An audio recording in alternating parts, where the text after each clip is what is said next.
ভোটের আগেই ধামাকা। এবার তৃণমূলের মুখপাত্র পদে রদবদলের নির্দেশ মমতার। কাদের ওপর নতুন দায়িত্ব? আসন্ন লোকসভা নির্বাচন, তার আগে ভোটের কৌশল সাজাতে এখন মরিয়ার সমস্ত রাজনৈতিক দল।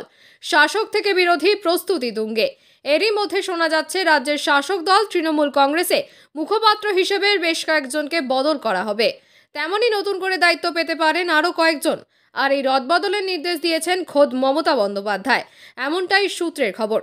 জানা যাচ্ছে গতকাল বুধবার পশ্চিম মেদিনীপুরে তৃণমূলের নেতা নেত্রীদের নিয়ে যে বৈঠক হয়েছিল, সেখানে এই মুখপাত্রের বিষয়টি নিজেই জানিয়েছেন মুখ্যমন্ত্রী মমতা বন্দ্যোপাধ্যায়। লোকসভা ভোটের কিছুদিন আগে তৃণমূল সুপ্রিমোর এই বার্তায় দলের অন্দরে শোরগোল পড়ে গিয়েছে। শীঘ্রই মুখপাত্রের পদে বদল আনতে হতে পারে বলে মনে করা হচ্ছে। এবার ভোটের আগে দায়িত্ব হারাতে পারেন বেশ কয়েকজন।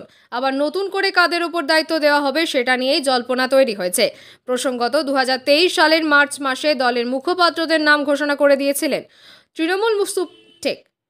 তৃণমূল সুপ্রিমো। ঠিক করে দেওয়া সেই নামের তালিকায় রাজ্য স্তরের মুখপাত্র হিসেবে ঠাঁই পেয়েছিলেন কুণাল ঘোষ, বীরবাহা হাঁসদা, ব্রাত্য বসু, পার্থ ভৌমিক, দেবাংশু ভট্টাচার্য, পার্থপ্রতিম রায়, জয়প্রকাশ মজুমদার, দোলা সেন, মানস ভূঁইয়া, মৌসম নূর, রিজু দত্ত, তাপস রায়, জ্যোৎস্না মান্ডি, স্নেহাশিস চক্রবর্তী, তৃণাঙ্কুর ভট্টাচার্য, রিজু দত্ত, অরূপ চক্রবর্তীর মতো নেতা নেত্রীরা।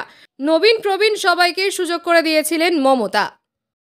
ওদিকে জাতীয় মুখপাত্র হিসেবে যাদের বেছে নেওয়া হয় তাদের মধ্যে অন্যতম ছিলেন ডেরেক ওব্রায়েন, চন্দ্রিমা ভট্টাচার্য, কাকলি ঘোষ দস্তিদার, মহুয়া মিত্র, সুখেন্দু শেখর রায়, বাবুল সুপ্রিয়, জহর সরকার, শশী পাজারা। এবার ভোটের আগেই সেই তালিকায় বদল আসতে চলেছে বলে তৃণমূল সূত্রে জানা যাচ্ছে।